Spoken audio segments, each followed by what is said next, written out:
หมอยสงขลาในตอนในที่ออนเอาพี่น้องค่ะมาถ่วมด้วยข่าวเงาลองแข็งๆกดทัดตั้งปอตอนแลนลิ้นในเมื่อวันที่30เดือนธันวาคมปี2026ในมีข่าวเงาออกมาว่าผู้ใหญ่ก้นหลงเกี่ยวกับเรื่องลองลานแลนลิ้นไล่ออกคอสั่งให้ผู้มีปนพรเขานั่นด้วยเคียงเคียงกดทัดลองอ่ำจ้อมปักเปิงใหม่มีจ้อมลานแลนลิ้นปัดปืนโตเมืองในค่ะเฮ็ดนันเฮียวแลในเมื่อวันที่30เดือนธันวาคมปี2026ในข้าวยามกลางค่ำ5โมงปลายค่ะเนาะเมื่อพ้องดีผู้มีปนพรเขาเฮ็ดหน้าที่ปนพรอยู่ที่โคมมืดกึหมายหนึ่งแม่สายตาขี้เล็กนั่นไหลคบทบหันก้นเมืองคมตุ่มก้อนหนึ่งอายุมีบ่50ปีค่ะหน้าการต่างงานเป็นก้นหับจางแหน่ค่ะ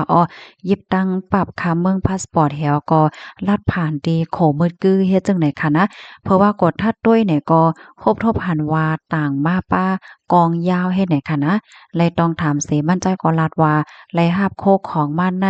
ตีจะเว้งแม่สายเหี่ยวก็เตต่างเข้าที่เว้งตาขี้เล็กโดยที่อำไลยาด้วยว่าตั้งในมันนั่นเป็นอีสังใน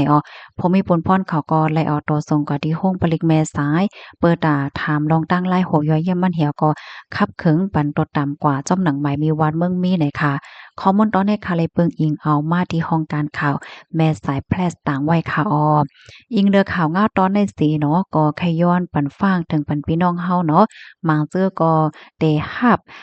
ต่อโคของเฮ็ดจังไหนคะนะบางเจื้อซ้ำในรับหิวโคของค่ะเนาะลูกตีตาขี้เล็กมาแม่สายลูกตีแม่สายมาตีตาขี้เล็กว่าสังว่าเจิ้นนายให้แหน่นะบางป้องบางไรเฮาก็บ่ฮู้ว่าตั้งในมันนั้นมีสังพองสังถกเพราะว่าเปิ้นทัดยาตั้งในมันนั้นซ้ำเป็นโคของอันพิษปักเปิงเนี่ยจึงสังถกก็จังยาเอาตั้งพิษกว่าเนี่ยค่ะกำนั้นแลบ่ว่าพี่น้องค่ะเด้รับเอาโคของอันไหลต่อต่างคำแลนลิ้นนั่นให้ทัดโดยให้บ่มั่นใจว่าโคของนั้นพิษหมายมี